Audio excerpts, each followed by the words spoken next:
Shalom and welcome to the Middle East Report, the first edition of 2025. And in this program today, we'll be discussing what can we expect from Israel and the Middle East in 2025. And joining me today is my good friend, is Pastor Tim Gutmann from the Christian Action Against Anti-Semitism. Tim, always a pleasure to have you on the Middle East Report. So thank you for joining me for the first Middle East Report of 2025. Yeah, always a privilege and an honour to be on the first show as well. And there's so much going on. I'm looking forward to just discussing everything. Excellent. And Tim, just reflect back on the year that was 2024. What are your reflections on 2024? And what was 2024 for you like with the ministry that you and Haley run, known as the Christian Action Against Anti-Semitism? Yeah, 2024 was an intense year actually. Obviously after October the 7th, we've been very, very busy. Now we made it our goal at CAAA to really join with the Jewish community and really as well fight for the Jewish community. So we've been organising lots of events and being involved with lots of events and showing up to lots of events. So it's been intense, it's been busy. God has done amazing things. And at the same time, and we've seen miraculous things both here and in Israel. And at the same time, it has been a tiring, intense, but a massively key time, I think, for Christians to show love to the Jewish community. Big moment for us. Absolutely. If we take ourselves back to the beginning of 2024, Israel was very much involved in a two-front war. This was only after 3 months after the Israeli government sent the IDF into Gaza to destroy Hamas, to destroy the terror tunnels, but most importantly to find the Israeli hostages taken by Hamas on October the 7th. We know that there was huge international pressure placed upon Israel to not go into Rafah and to that last bastion of the Hamas stronghold was there. We saw that the Biden administration were putting huge pressure on Israel, so was our government, and so was the national media. But also at the same time, we saw the rockets and missiles rain down on Israel from northern Israel, from Hezbollah. Share with us your thoughts on pretty much the dire geostrategic situation that Israel was back in at the beginning of 2024. Yeah, you said yourself it was dire. You had this horrific pogrom, this worst slaughter of Jews since the Holocaust. And at first, the leaders, Biden, our leaders, Rishi Sunak, etc., were saying the right things. We stand with Israel. But very quickly after the war, I think actually within the first week, before Israel properly responded, you have the people on the streets pressurizing the government. The next day? I mean, the next day they were celebrating. That's the only explanation for that. They were celebrating that pogrom because that's before Israel even dropped a bomb. Now, very quickly, though, within this war, within this threat that Israel faced, yet another defensive war, might I point out, another defensive war that Israel didn't want, that was thrust upon it. But very quickly, you had the tone change from we stand with Israel to Israel needs to rein it in, Israel needs to do this, Israel needs to do that. In fact, at one point, Biden was threatening to withhold military aid to Israel if they go into Rafah. And then, as you mentioned, we had Hezbollah very, straight away actually throwing thousands of rockets upon northern Israel, leaving tens of thousands, scores of thousands of Israelis displaced, as well as what Israel was facing with Gaza and Hamas. So let's see this excellent report put together our friends at the Israeli Defense Force, known as the IDF, with their reflections on how Israel has been fighting this war against Hamas in Gaza, but also more recently against Hezbollah in southern Lebanon. Over 17,000 rockets fired, dozens of Israeli civilians killed, and over 60,000 civilians evacuated from their homes in northern Israel. This is what happened in northern Israel since the Hezbollah terrorist organization in Lebanon launched an unprovoked attack on Israel. For over a year, we have made it our mission to diminish Hezbollah's terror capabilities. Over 12,500 Hezbollah terrorist targets were struck, and over 150,000 of Hezbollah's assets were confiscated, including explosive devices, rocket launchers, and communication devices. Among these strikes were those that dismantled their entire military chain of command, eliminating over 2,500 Hezbollah terrorists, including the leader and mastermind of Hezbollah, the terrorist Hassan Nasrallah. Before the ceasefire came into effect, the IDF also struck Hezbollah's largest precision-guided missile production site in the Bekaa Valley. In southern Lebanon, specifically, we conducted limited, localized, and targeted operations to remove threats to Israeli communities in northern Israel. We exposed and dismantled Hezbollah's huge network of tunnels, weapons, and bunkers embedded inside civilian areas by Hezbollah in the border area. These were all planted by Hezbollah for the day they would carry out their Conquer the Galilee plan, to invade Israel and massacre Israelis. Our operations were key to preventing Hezbollah from carrying out their plan. We did this all while providing advance warnings to Lebanese civilians to prevent as many civilian casualties as possible. There is a ceasefire in place right now. And over the next few weeks, IDF troops will remain in southern Lebanon to enforce every attempted violation, and that the agreement stays in effect. We are committed to ensure the lasting security of the communities in northern Israel. Make no mistake, although this ceasefire is in effect on the northern front, that does not mean that we will stop operating on our southern front to bring home 101 hostages held captive by Hamas in Gaza. And that was a great overview there from the IDF in regarding to their operations against Hamas and particularly against Hezbollah in northern Israel. Just a word of warning, throughout this program we might have some distressing videos because Israel is at war, and we'll be reflecting on some of those developments through the course of this program. Tim, I mean, one thing we saw, I think, which was horrific in 2024 was how Jew hatred has become literally a global pandemic.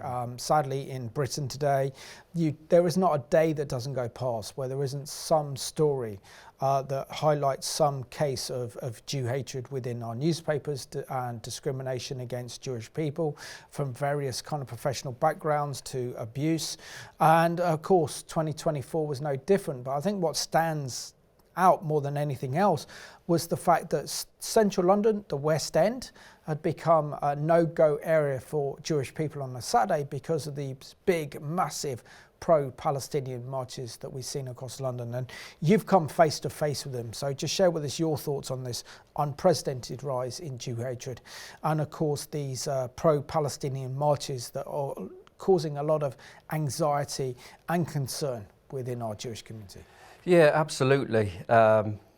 We saw a report that there was a 1,300% rise in anti-Semitism, and I think it's the worst it's been ever in this country. I mean, it's incredible, and it's been affecting everyone from the young to the elderly. I've heard of, in fact, recently a schoolgirl was attacked with glass bottles by an adult male. I mean, it's been incredibly distressing for the Jewish community. We know this.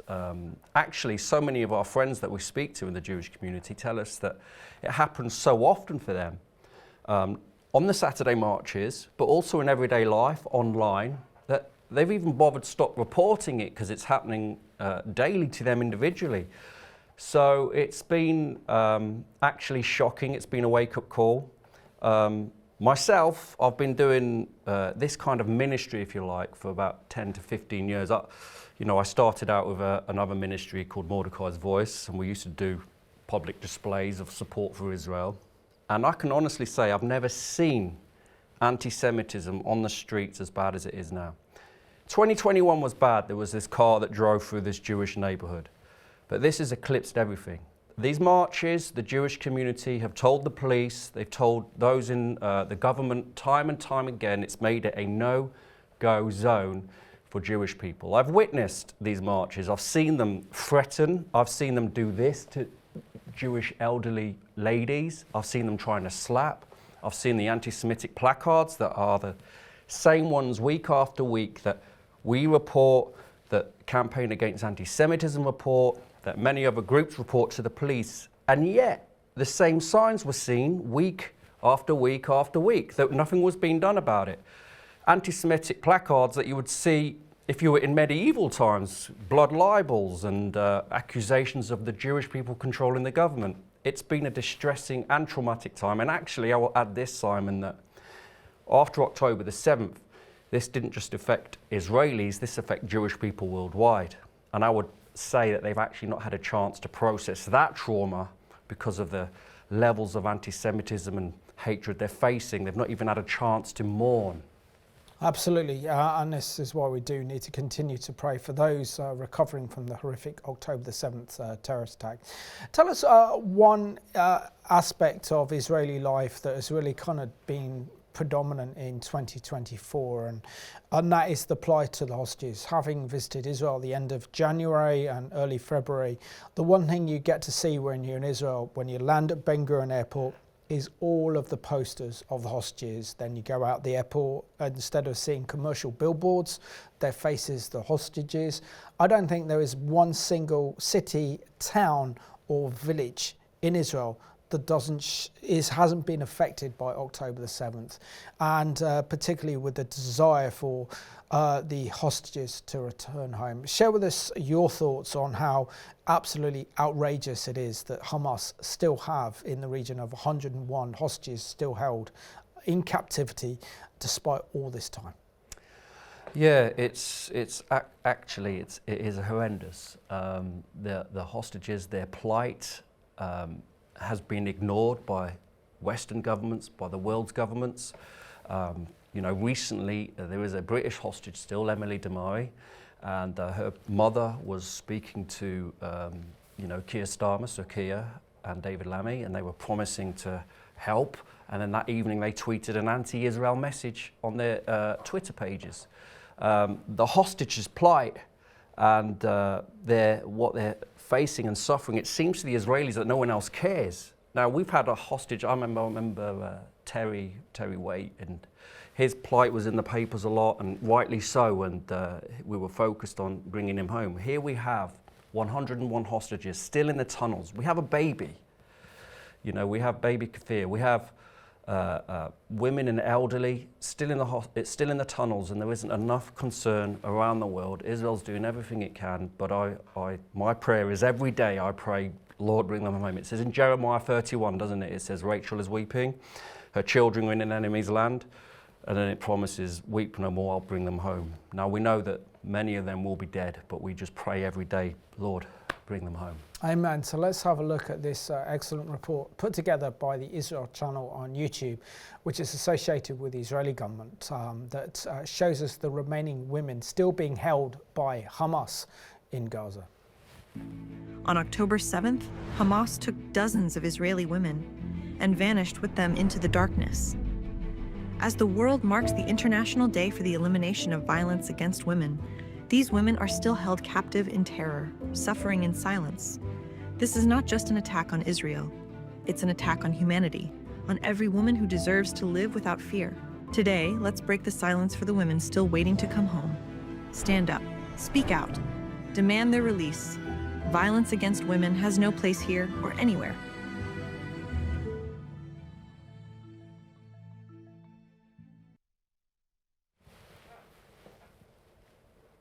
Well, let's pray that the remaining hostages are still alive, and we pray that they would come home to their families and their loved ones and Israel in 2025. If we unpack 2024 as a story, I think it's quite incredible, Tim. The fact that Israel was up against it, fighting possibly a two-front war, particularly with Hamas in the south, Hezbollah continuing to fire rockets and missiles into Israel, which meant that around 100,000 Israelis have had to evacuate their homes in the north, as well as those in the south as well, still recovering from the biggest mass terrorist attack in Israel's history, or the largest massacre against Jewish people since the Holocaust over 80 years ago. But share with us your thoughts on how Israel, come the autumn of 2024, turned this whole situation around. Not only did the IDF go into Rafah and destroy the last bastions of Hamas, that Hamas as a terrorist organization is destroyed. So much of that terrorist infrastructure is destroyed, so many of those tunnels are destroyed, and all they're doing now is wanting to find the hostages. And then we look at the situation in the north, where Israel faced a much more bigger and dangerous foe than Hamas in Hezbollah. And yet what we've seen has been absolutely extraordinary, almost Bond-esque. It could be something out of a Bond film we saw back in the autumn. Share with us your thoughts on how Israel's been able to turn this situation around. And doesn't it show that we see the hand of God working in Israel's favour against their enemies in the Middle East? Yeah, I love that, by the way, Bond-esque. I mean, it really was, especially this operation with the pages. I mentioned earlier that it was miraculous. I think this is this generation's battle, if you like. It is existential for them, and this is their generational miraculous working and intervention of God, because I've heard of miracles in the 48 war, 67, 72. But here we have Israel attacked actually from 7 directions when you count all of the terrorist organizations and the IRGC. And under so much pressure from the world as well, and from, you know, the anti-Semitic UN and the ICC in South Africa and Biden's administration. And yet we had this amazing period in autumn when they were taking out not just those terrorists individually with the pages, but they were getting to every commander and leader on Hezbollah's list. And then they took out Nasrallah, and then Sinwar, that was another big one. And then recently what happened as well in Syria, we'll probably talk about that in a moment, but within days they're taking out something like 85%, 90% of Syria's military capabilities. I mean, it's been an absolute miraculous turnaround when they were facing that dire threat. Just share with your thoughts how really for the last couple of decades that the Hezbollah terror chief Hassan Nasrallah has been hiding and in these bunkers in Beirut and other places in Lebanon, thinking that he's pretty much untouchable by the Israelis. And then we see that he's there watching Benjamin Netanyahu's speech to the UN. And as Netanyahu goes up to onto the stage at the United Nations to deliver his speech, a drone locates Nasrallah's location, destroys Nasrallah and is on charge, and just puts massive disarray within the camp of Hezbollah and also the Iranian regime, showing that whole spirit of confusion coming over Israel's enemies. I mean, I can only describe this as being biblical. It is biblical, and it's like the kind of stories you read with David and his mighty men, you know. I mean, if I was Ian Fleming writing about Bond, some of this stuff you couldn't even make up. I mean, they were literally sit in this bunker, him and his entourage, trying to watch Netanyahu give a speech, and that's when they take them all out. I mean, it's incredible. And then to see the knock-on effect with the IRGC, and there was always this feeling that through their proxies, they would be shielded almost eternally, and there would always be a threat. But within a very short space of time, actually, since the autumn, since all of these commanders were being taken out, since Nasrallah was got to by the IDF, you've seen how now vulnerable the IRGC is to them being actually finished. No, it's quite incredible. And also what's been termed as the kind of ring of fire against Israel has been dismantled. So the Iranian regime has spent billions of the Iranian people's money building up this attack unit, effectively by supporting terror organizations like Hamas, Hezbollah, also the Houthis, to actually surround Israel, to attack Israel. So we know that, for example, they effectively controlled Iraq, as it's a Shia government. They have influence from Iran into Iraq, into Syria with Assad's regime. Then they have the biggest terrorist organization in the world based in southern Lebanon, Hezbollah, and then they had access to the Mediterranean, and they were effectively encircling Israel with also the help of the Houthis. But in 2024, that all fell down with a pack of cards after Israel destroyed Hamas, Hezbollah, and also we saw the collapse of the brutal regime of Bashar al-Assad in Syria, all because Israel has dismantled that wall of fire. And how in 2024, Israel has emerged as the winner, but the Iranian regime has emerged as a loser. Share your thoughts on these ever-changing geostrategic situation that Israel's finds itself now as being the most powerful military and political force in the Middle East today. Yeah, what has emerged the last year, I mean, it's been monumental. I mean, we just spoke briefly about anti-Semitism around the world, and you know, in London particularly, it's very sad. A lot of Israelis would fear to come to London. It's one of the worst places in the world. Yet at the same time, in the Middle East, it's all changed. What Hezbollah were actually planning to do with Israel would have dwarfed what Hamas did. And what the IDF, and what I would argue, what the Lord has accomplished, is to actually bring Hezbollah completely down. I mean, they've been taking out all of their missiles and launchers, their commanders, their leaders. They're in disarray, they're in confusion.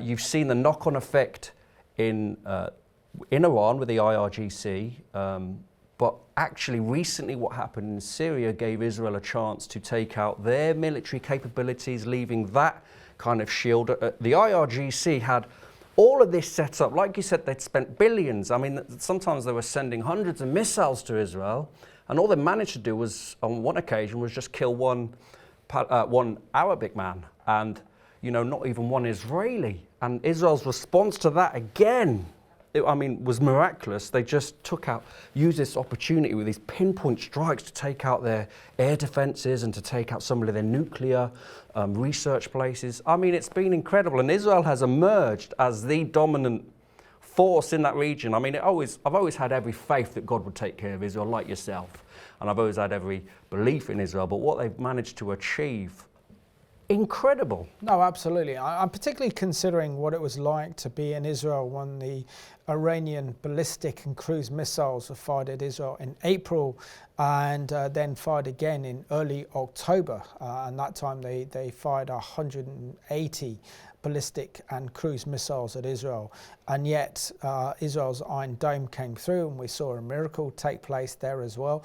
Then after that, the Israelis then took that opportunity to take out the air defenses. And of course, because the Russians are so heavily involved fighting against Ukraine, in the Ukraine, meant that they couldn't come to Iran's regime. And now effectively the Iranian regime is impotent in the face of future airstrikes by Israel or even the United States to destroy their nuclear facilities. So it shows you how, for example, that we see God's sovereign hand upon the nation of Israel as he's changed the whole strategic dynamics in the Middle East. And I think where Israel faced checkmate on October the 6th, 2023, now it's the Iranian regime that's facing checkmate as we come to the beginning of 2025. Yeah, checkmate is great because in the past, and you saw world leaders trying to appease Iran, make deals with Iran, basically give Iran lots of funding to buy even more missiles. This whole worry about them being a nuclear power, I feel like Israel now has this. Israel has this freedom to take out these nuclear threat at will, really. You know, they are completely vulnerable, their defenses are down, and I think at Israel's choosing they will. And, you know, when Trump comes in with America, the IRG is completely vulnerable. They've lost that shield. I think the Houthis will be next because they sent a missile over to Israel a few days ago. But yeah, the IRGC, I would believe, and I pray. Just for our viewers who don't know the IRGC, they are the Iranian Revolutionary Guards Corps. They are the key military component on behalf of the Iranian regime. And the reason I say IRGC is because we know a lot of Iranians who actually love Israel and are actually praying for the end of this Islamic regime. So we always say IRGC to differentiate from Iranians, you know. Oh yeah. So there's a big difference between the Iranian people and the Iranian regime itself, which is led by an Islamic extremist dictatorship, as a totalitarian regime. Share with us your thoughts on not only Israel in 2024 taking out Nasrallah, taking out between 4 and 5, maybe even 8,000 of the elite terrorists within the Hezbollah hierarchy, but also the fact that we saw that Israel took out the mastermind of October the 7th, Yair Sinwar. Share with us your thoughts on when we saw that incredible drone footage of Sinwar being killed by IDF troops in Gaza. That was another huge moment, actually, in this war. There was always this feeling that as Israel was, slowly dismantling Hamas's capabilities and taking out more and more of the terrorists, by the way, that aren't counted when we say there were 45,000 killed and the genocide. Actually, if you count 16, 17, up to 20,000 terrorists, the ratio is the best in any war in modern times. Israel is killing less civilians than America and the UK did in Iraq and Afghanistan. But that aside, that moment with Sinwar, there was always this feeling that this wouldn't be finished until we've had all the hostages home, which of course hasn't happened yet, and that Sinwar was got.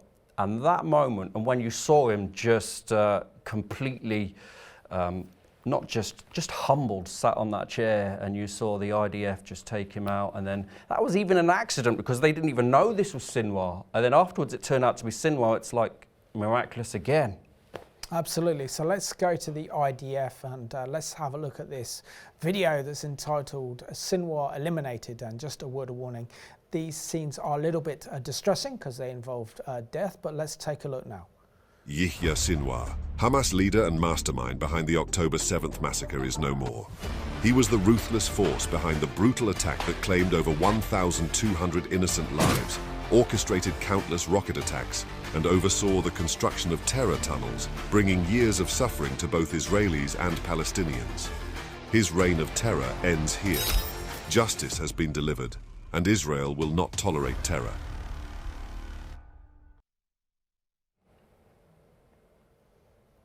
That was courtesy of our friends at the IDF, and we can see there that Israel smashed Sinwar, the leader and mastermind of Hamas, and also the leader of Hezbollah, Nasrallah, and other leaders belonging to Hezbollah. And maybe Israel has the Iranian regime in its sights in 2025.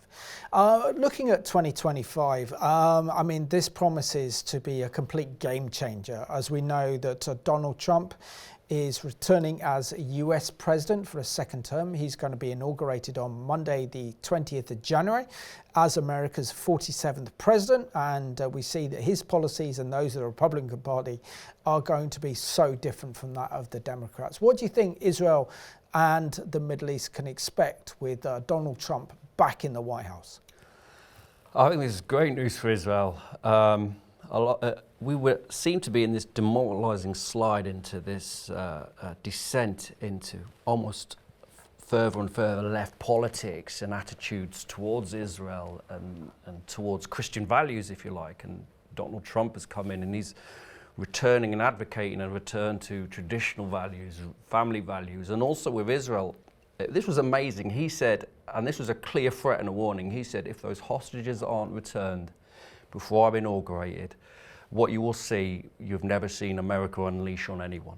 I mean, it was such a... And the thing is with Donald Trump, I believe that world leaders such as Putin, they don't know how to react to him because they think they're not unsure what he will do, and I believe he'll follow through with that. I think that he'll put a lot of fear in the hearts of the IRGC. I think if they step out of line, I think he will give the green light straight away to take out those leaders, commanders, those nuclear research places.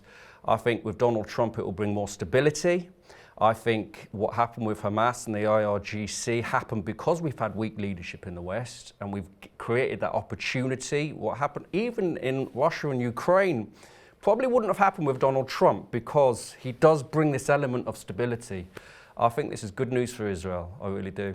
No, absolutely. And if we look back at his previous administration from 2018 all the way to 2021, we saw that Donald Trump was Israel's best ever friend in the White House, and we saw that Israel's enemies were put down, and this was an incredible time of peace and stability in the Middle East. If the Middle East can ever be peaceful, I think that was the closest that we got.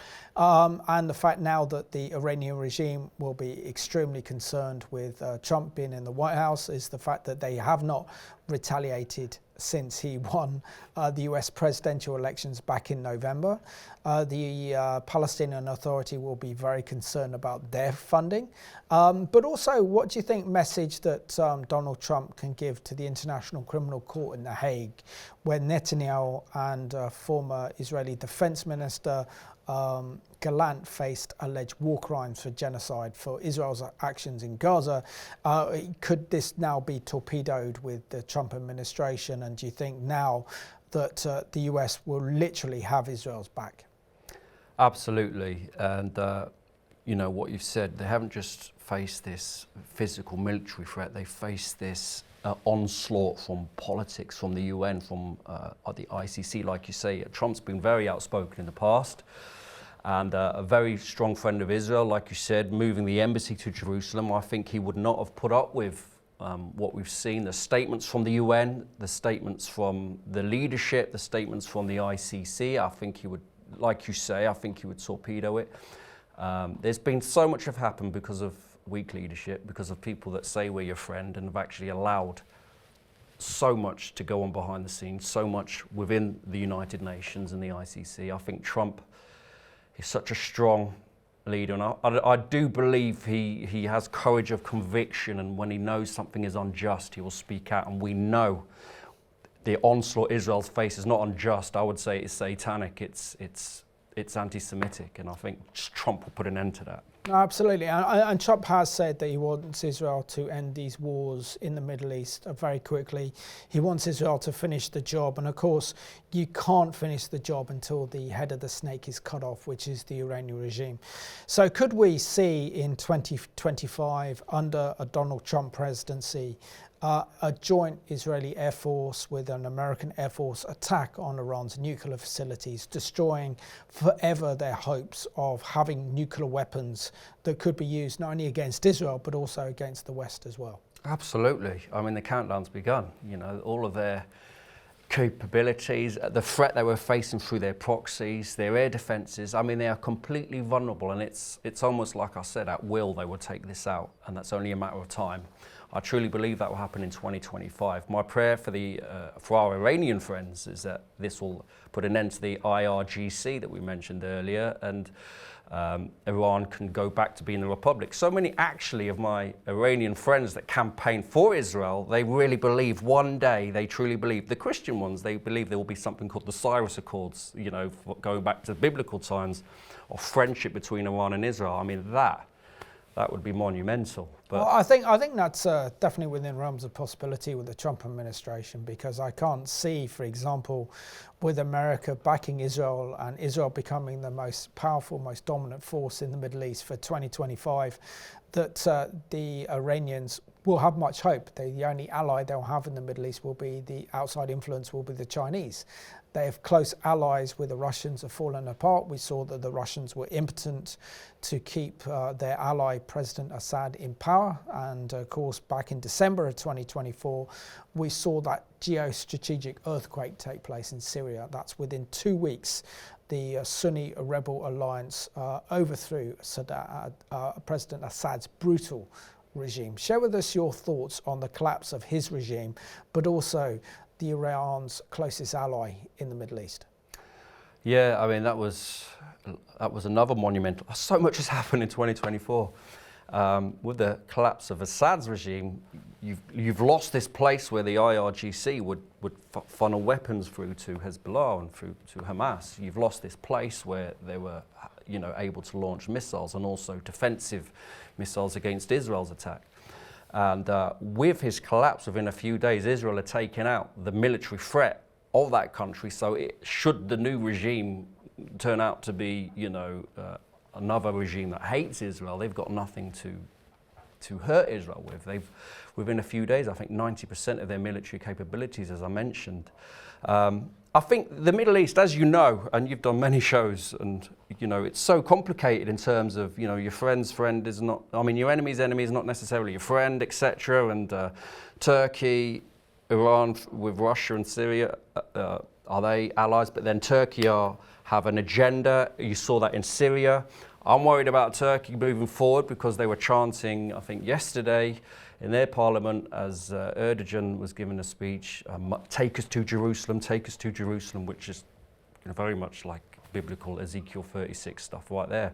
But at the moment, what's happened is that main threat, the IRGC and its proxies, like we said, has been dismantled. Syria over, Hezbollah, Hamas, I think Houthis will be next. They just sent a missile into Tel Aviv, and 2025, I believe that will be the end of the IRGC. Absolutely, and the Houthis are got to be pretty stupid if they want to carry on firing rockets and missiles. We've seen what's happened to Hamas, we've seen what's happened to Hezbollah, and they're next. But talking about the strategic developments, there's three different camps in the Middle East. So firstly, we have the Iranian regime. This is probably prior to last year, where they are Shia. They want what's known as the Shia Crescent to dominate the Middle East, and the Middle East to be dominated by Shia Islam.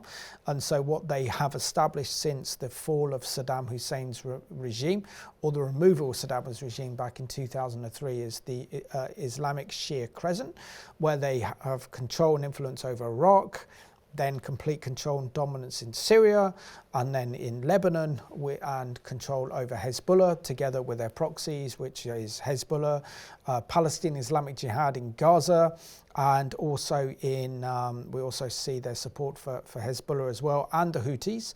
But they're also working now to undermine Jordan and Jordanian democracy, and working within the Palestinian Authority to cause Israel problems. So that's who's aligned with them. So it's the Yemen is aligned to them, Syria was aligned to them, Lebanon was aligned to the Iranians, and of course what we've seen is that alliance come crashing down.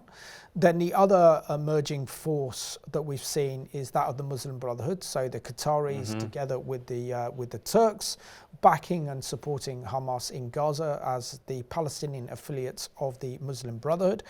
And then you have the more moderate Arab states in the Middle East, such as the Gulf states, the Saudis, the Egyptians, are backing the Americans and the Israelis in the Middle East. So all these three different trends are fighting against each other. And now we're seeing, with the fall of Assad, the re-emergence of the Muslim Brotherhood, particularly in Syria as well. But surely if they're going to learn the lessons, they need to read pretty much Isaiah chapter 17, with the fall of destruction of Damascus before they touch the apple of God's eye. So surely Israel's enemies will take note of what Israel's managed to achieve in 2024. Share with us your thoughts. Absolutely, and this is what I don't understand. When I look at history, particularly recent history, the last 80 years, you see God's hand with Israel. I don't understand how their enemies can't see what's going on. I mean, Israel never starts a war. Israel, more often than not, wins the war emphatically, despite being vastly outnumbered and very often miraculously, like we've seen recently. But there's no logical reason with the enemy. People aren't engaging their brains. Even these people that are out on the streets in London, they're not engaging. It's all emotive, it's all slogan. You know, for these guys, it's all like genocide and Israel's killing children. For those guys, it's like, you know, God will give us the victory over Israel. And here, what I believe God is saying is, you're touching the apple of my eye. And once again, you will be defeated. Unless you turn and repent, you know, there's no hope. But Israel's enemies, they don't engage reason or logic because, you know, this is spiritual, this is a darkness, this is satanic. I know that, you know, the threat of the Muslim Brotherhood and Qatar, and I know their investment as well in Western universities. We're uncovering that in London, in the property, in the finance, and their push to gain more influence here. But again, we know, you know what Scripture says. We know that they won't be successful. We know that history shows that God has been with his people. And I don't think their enemies are actually engaging their reason or logic, because if you did, you would not touch Israel. Absolutely, because we know from Genesis 12, 1-3, that those who bless Israel will be blessed and those who curse Israel will be cursed. And we also know from history that those nations and empires that have come against Israel end up in the rubbish bin of history. They are no more. Absolutely. And that's one of the big lessons that we can learn from Jew hatred if we also read the book of Esther, for example, how the situation of the Jewish people in the time of Esther with the Iranian regime, as it was then, the Persian Empire being the superpower in the Middle East, and how the Jews were afraid to be visibly seen as Jewish, and yet by the end of the book they are reigning, and they are the ones that the rest of the empire is fearful because they are Jewish, and that's how God is able to turn the whole situations around. But on that level though, there is a difference between October the 7th and previous terrorist attacks that Israel, like in days gone by, particularly Israel's War of Independence, I think of also the Yom Kippur War of 73 and also the War of 67, that Israel's facing a different kind of war because this is an existential threat. And when the nation of Israel is threatened, the Israelis fight differently, don't they? Absolutely. I remember this powerful testimony. I think it was Douglas Murray, and he was saying that this elderly Israeli guy, he was just sat next to him and he was in tears, and he said, I'm blown away by this generation. He said, I used to say all they want to do is party. All they care about is music and drinking and blah, blah, blah. He said, after October the 7th, they answered the call of a nation, and those young people volunteered, those young people signed up, and they've been, they marched into Gaza, into Lebanon. They've done what's needed. They've been heroic. There are many stories of heroism I've heard. When Israel is threatened, and add into this, obviously, the spiritual aspect that we know, that, God is the God of the turnaround. They face this existential threat, this dire situation, but the God of the turnaround, it's been turned around so quickly. But these Israelis, they have answered the call. There is something special and a great example to Generation Z, who are representing the IDF and are doing the bulk of the fighting now. You're fighting like lions. Well done, and keep it up. Let's have a look now from the Israeli military perspective of what's happening in Syria, particularly now that President Assad's regime has collapsed and the Sunni rebel alliance are in power. And the big question marks remain over the nature of this regime, and will it turn out to be an ISIS Islamist regime in Syria, right on Israel's border in the Golan Heights.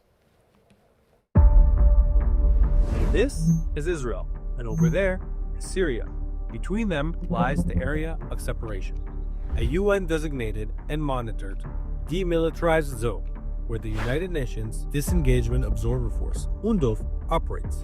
To its west lies the Alpha Line, and to its east, the Bravo Line. Between them is UNDOF's zones of operations, meant to ensure that the ceasefire agreement signed by Israel and Syria is enforced. However, ever since the Islamic Revolution in Iran, the Iranian regime has been constantly trying to violate the agreement, entrenching its proxies as well as itself in Syria and Lebanon. Recently, especially since the outbreak of the Syrian civil war in 2011, these activities have increased more and more, significantly increasing the risk posed to Israel's security and to the stability of the agreement of disengagement. In the last few years, the IDF has thwarted multiple attempts at undermining Israel's security through the Alpha Line, including repelling multiple attacks launched by Iranian militants, as well as attempts at placing explosives at or crossing the Alpha Line itself. Since Hezbollah and other proxies joined Hamas after their brutal massacre on October 7th, IDF troops in the north were reinforced on the Alpha Line, as well as on the entirety of the northern border, to ensure that no threats would cross from Syria into Israeli territory. At the same time, we struck multiple Iranian and Hezbollah targets across Lebanon and Syria to ensure that Iran could not supply its forces and proxies with weapons, money, ammunition, and fighters pointed towards Israel. Given the recent developments in Syria, the IDF has reinforced and strengthened its positions along the area of separation, as well as assisting UNDOF forces in repelling armed attacks when asked for. The IDF continues to monitor the situation in Syria and will not hesitate to respond to any attack from inside Syria, whether it is from Syrian forces, Hezbollah terror operatives, or Iranian militias. And we thank the IDF, the Israeli Defense Forces, for the amazing job that they do in protecting the nation of Israel from these tyrannical totalitarian regimes in the Middle East, and if you touch the apple of God's eye, you don't come off very well, as the Iranians, as Hezbollah and Hamas, and now the Houthis, and no doubt the Syrian rebels will find out to their detriment.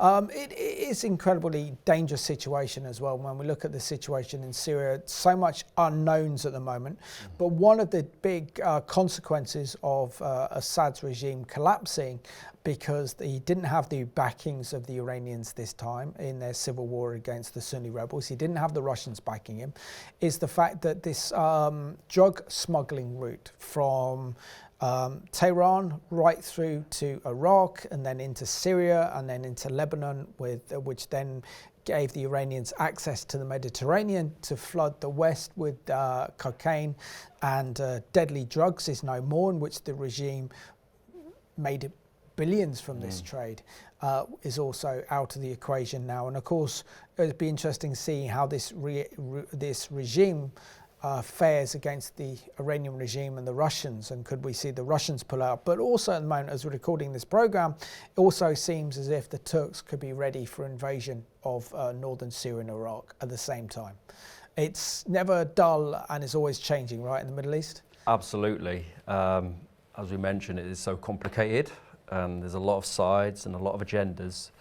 But I think what's key for us is God's agenda, the apple of his eye, protecting his people.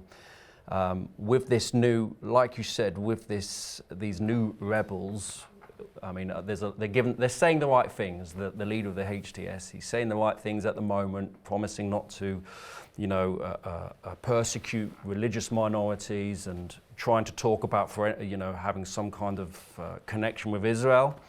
But as you know, there's been lots of talk in the past. I remember the Taliban saying, no, we won't oppress women. They can have education and blah, blah, blah. And we know that's very different now. So time will tell whether they'll follow through. But I believe that, they were aligned with Al-Qaeda until fairly recently. And I know they cut that off, but it'd be interesting to see how much of that ideology and that radicalization remains within the new Syrian regime and what threat that poses to Israel. But should they decide to pursue an anti-Israel policy, I think the whole world has seen that that would be foolish. No, absolutely, and of course we could see the fulfillment of the destruction of Damascus if they do. So it's a prophetic warning to this new Sunni rebel alliance. But talking about 2025, I mean, I think it's not beyond the realms of possibility that come the autumn of 2025, we could possibly see a historic peace treaty between Israel and Saudi Arabia, and normalizations that are kind of sponsored by the US government, and which the Trump administration will get full credit for that, because they were the ones that were the architects of the Abraham Accords. Mm-hmm. And we know that the Saudis supported that back in the autumn of 2020. And this could happen again. Now, if Trump decides to back and support the Saudis. Yeah, absolutely. And actually that was threatening to happen pre-October the 7th, and that was one of their motivations, we believe. I do think that will be a reality in 2025, particularly with Saudi Arabia, these Abraham Accords, and that it's changing everything. What Trump had managed to achieve with the Abraham Accords before Biden came in was incredible, but actually normalizing ties with Saudi Arabia is a game changer.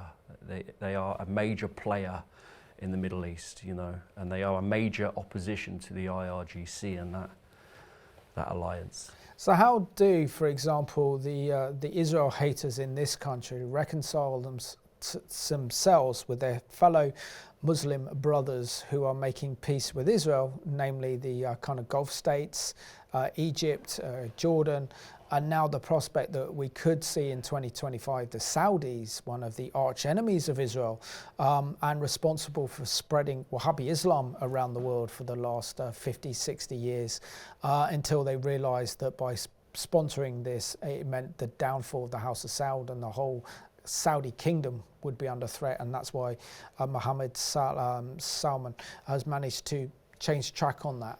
Just share with us what this means really when we see in the Middle East Arab states, Muslim states making peace with Israel, but not just peace, normalization agreements. Yeah, it's huge for the Middle East, but you know, you mentioned the Muslims in this country, for example. I've seen so many signs where they're like accusing the Muslim nations like Saudi Arabia of not doing enough and trying to demand they enter the war and this and that. And one interesting testimony I heard was a lady from the United Arab Emirates, and she said before her child came to the UK, he was fine, but when he came here, he was radicalized. I think a lot of the Muslims in the West, they're even more radical, if you like, than you know, these guys like the UAE. You won't see the same threat from terrorism somewhere like the UAE that you do in London.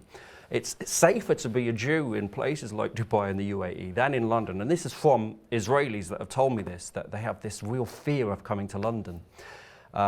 Saudi normalizing ties, I think it sends shockwaves. I think it sends shockwaves to the Muslim community worldwide. I think there are many, many more voices, I think, of reason and that should be elevated and hopefully will be elevated. But like I said, it will have a knock-on effect in this country, hopefully for the good. No, absolutely. So let's have a look at our last video for this program. And this is courtesy from our friends at CBN talking about standing with Israel. So let's all stand with Israel and the Jewish people in 2025. Some sources say a deal to free the hostages in Gaza is closer than ever and could be reached within a month. But others believe talk of an imminent deal is exaggerated. The main sticking point? Hamas fears that if it releases the hostages before the war is permanently ended, Israel will then wipe out the terror group. Hamas reportedly proposes releasing a few hostages at a time as long as the ceasefire keeps getting extended. The notion of a deal that doesn't free all the hostages at once infuriates former captives and family members of those who remain in Gaza. Bring the hostage home. No wars, no promise. Only action. Bring them back. All of them. I know exactly what the hostages are going through. I saw it. I experienced it. A partial deal will be a stain on the heart of our society for generations. On the Syrian front, Israel continues to take action to secure its borders. During a visit to Mount Hermon, Israel's prime minister declared IDF troops will stay in this buffer zone on the Syrian side of the strategic Golan Heights to guarantee the recent jihadist takeover of Syria doesn't spill over into the Jewish nation. It's important for Israel's security, which has only been reinforced in recent years, and especially in recent weeks, with the dramatic events taking place here below us in Syria. We will determine the best arrangement that will ensure our security. Israel's deputy foreign minister is explaining why Israeli jets have struck well over 300 Syrian military targets since rebels took over. To make sure that terrorist organizations don't have access to highly sophisticated weapons, ballistic missiles, including chemical weapons as well. In the U.S., leaders of Congress showed solidarity with the Jewish people Tuesday by lighting a menorah to commemorate Hanukkah. The Jewish holiday commemorates the miracle of God keeping a flame lit many days when there was only enough oil for a few hours. In a year of rising anti-Semitism, the flame gives hope. We all know that 2024 was a very difficult year for Jewish Americans. And amid a rise in anti-Semitic attacks at home and abroad, we need to keep the flame of hope burning brighter, greater, more than ever. We believe the light of truth always overcomes the darkness of terror. We will continue to reiterate with moral clarity that anti-Semitism in any way, shape, or form is unacceptable, unconscionable, and un-American. The leaders lit the flame with Rabbi Levi Shem Tov, affectionately known as the Rabbi of Capitol Hill. Paul Strand, CBN News, Jerusalem. And that was courtesy of our friends at CBN. Let's pray for the continued release of the remaining hostages in 2025, but also that we'd make a bold stand against Jew hatred in 2025. I think we've got less than 4 minutes of the programme to go now, Tim. But what practical measures can our viewers take to stand with Israel and the Jewish people in 2024? In 2025. 2025, yeah. Let me get the year right, yeah. Yeah, as I mentioned, this is a key moment. It's a key moment for Christians. When I pray for Israel, I have every confidence, like yourself, that God will fight for his people and he will protect them, as he always has done in history, and their enemies will be destroyed. My prayer is actually more that the church at this time will be a voice. Comfort my people. Pray for the peace of Jerusalem. Stand with God's people and make it seen and heard. Practically, this means reaching out to the Jewish community in real ways, writing letters to synagogues, joining Jewish rallies. It's a big thing. Just let them know you're a Christian. You will see the response.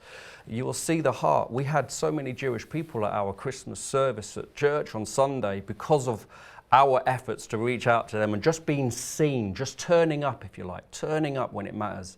2025, there'll be plenty of opportunities to do this, not just in London, and I know London's not where everyone lives, but there are opportunities in Manchester and Brighton, just to join the Jewish community, be seen and heard, and bring a sign that says Christians love and stand with the Jewish community, with Israel. Let it know you're a Christian and let your voice be heard. Well, certainly the Lord's answered your prayer over a decade ago, where you prayed that you'd make a loud noise. Certainly making a loud noise. So that's great. And Tim, also share with us how I believe with these record levels of Jew hatred that we're seeing in 2024, and I don't think 2025 is going to be any different on that one, but how so many Jewish people in this country now have signed up for Aliyah. And are contemplating moving to Israel, where they feel that they would be protected from Jew hatred and be free to be Jewish in the one and only Jewish state that is the nation of Israel. Yeah, listen, I love our country and our heritage, our Christian heritage, missionaries all over the world, moves of God, and actually Christian Zionism in this country started, I think, 50 years before Herzl's Zionism. I mean, it was a real connection or love there, and it's been actually distressing and heartbreaking to see what's gone on over the last year. I think moving forward, I've heard Jewish people tell me, should they bring in what the blasphemy laws, not blasphemy laws, these pre-blasphemy laws about not criticising Islam or the Quran, they're worried about that. They will see that as a turning point, like you see in Lebanon and around the world. I think as well with what they've been experiencing on the streets, so many have told me Israel's their only home. We spoke to an Israeli last week. He was of Libyan descent, speaking Arabic, and he was afraid to show he was Jewish at first because he's heard so much about London. We have to pray, church. Absolutely. We have to pray for London. Tim, Happy New Year to you and your family. Look forward to working with you more in 2025, so keep up the great work you're doing. And I just want to thank you for watching this program at home. First of all, Happy New Year, and in Hebrew, Shana Tova, to all our wonderful viewers of the Middle East Report. Let's make this year count. Let's continue to stand with Israel and the Jewish people in 2025. Let's make our voices known and let our action be seen by our Jewish brothers and sisters as we come face to face with Jew hatred. So thank you for watching this week's edition of the Middle East Report.